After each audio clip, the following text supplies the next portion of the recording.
Concernant le refoulement, c'est l'opération par laquelle le sujet cherche à repousser dans l'inconscient des représentations, pensées, images, souvenirs liées à une pulsion.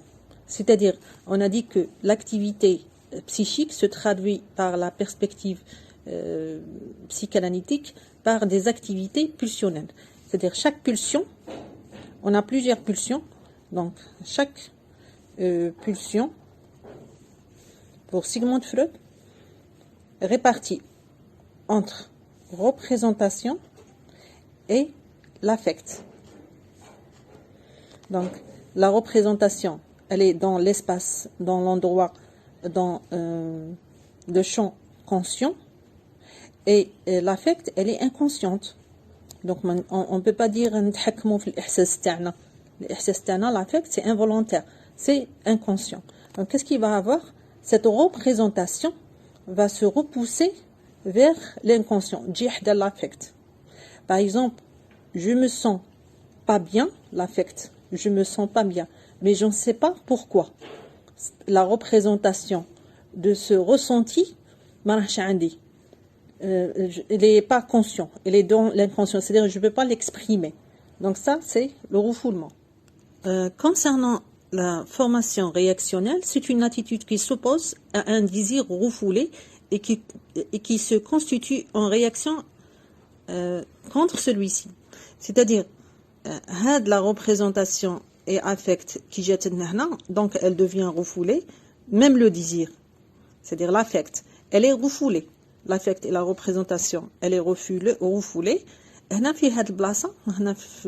C'est-à-dire en parallèle de cette affect et représentation qui est inconsciente, c'est-à-dire le désir refoulé, et il se lie avec une autre représentation contre par rapport à ça. Par exemple, un hébreu, en premier temps hébreu, donc ce désir positif, il est refoulé. Qu'est-ce que je veux dire par rapport à cette personne? Donc, c'est une formation réactionnelle. J'exprime le contraire par rapport à ce que je ressens. Le ressenti terrible a tellement refoulé et j'ai une autre représentation contraire par rapport à cet affect. Concernant le déplacement, c'est la pulsion liée à une représentation interdite. Par exemple, le père,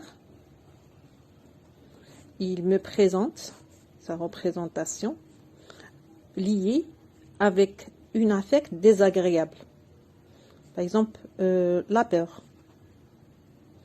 Alors, cette représentation interdite, parce que c'est la peur, parce que c'est l'anxiété par rapport à cette représentation, se détache par rapport au père. C'est-à-dire, c'est bon, se détache. Alors, et va se lier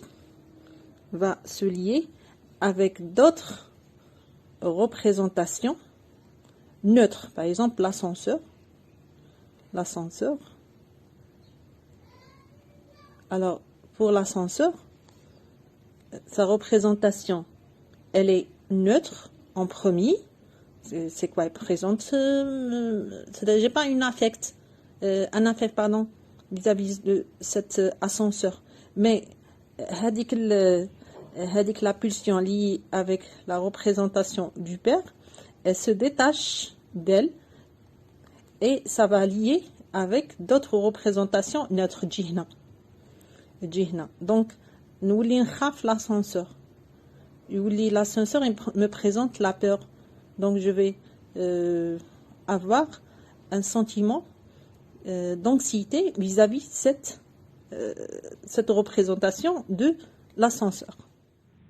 En revenant vers les structures de la personnalité, la structure psychotique prend son départ au niveau des frustrations très précoces qui ne permettent pas d'atteindre le niveau d'élaboration psychique de la structure névrotique.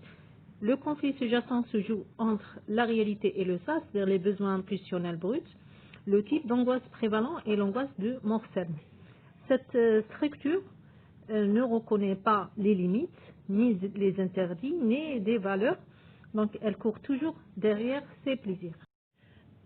La structure névrotique concerne une organisation fantasmatique centrée autour du complexe d'Oedipe et le respect du principe de la réalité, c'est-à-dire la personne elle cherche toujours à avoir une conscience vis-à-vis ses activités psychiques par rapport le soi-même ou bien de façon ou bien avec les autres. L'organisation névrotique rencontre de l'intégration de la problématique oedipienne.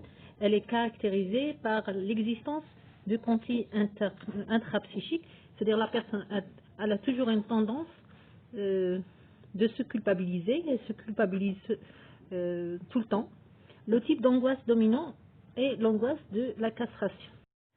Les astructurations, bien les fonctionnements limites, le sujet n'a ni une structure névrotique, ni une structure psychotique. Son fonctionnement psychique est plus ou moins à la limite du fonctionnement névrotique ou du fonctionnement psychotique. La problématique centrale concerne l'angoisse de perte de l'amour de l'autre, c'est-à-dire l'angoisse de perte d'objet, c'est-à-dire la personne, elle se préoccupe autour de la problématique de la dépendance et l'angoisse de séparation.